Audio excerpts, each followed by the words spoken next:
Questo servizio è offerto da FDL Studio, siti internet per la tua azienda.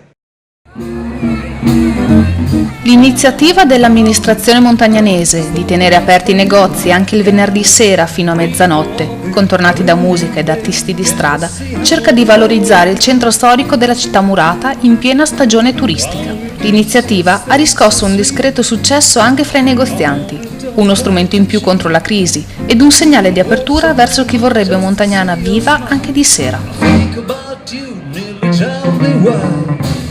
Le vetrine sono state incorniciate durante questi 5 venerdì di luglio ed agosto da artisti di strada, musicisti e balli di ogni genere.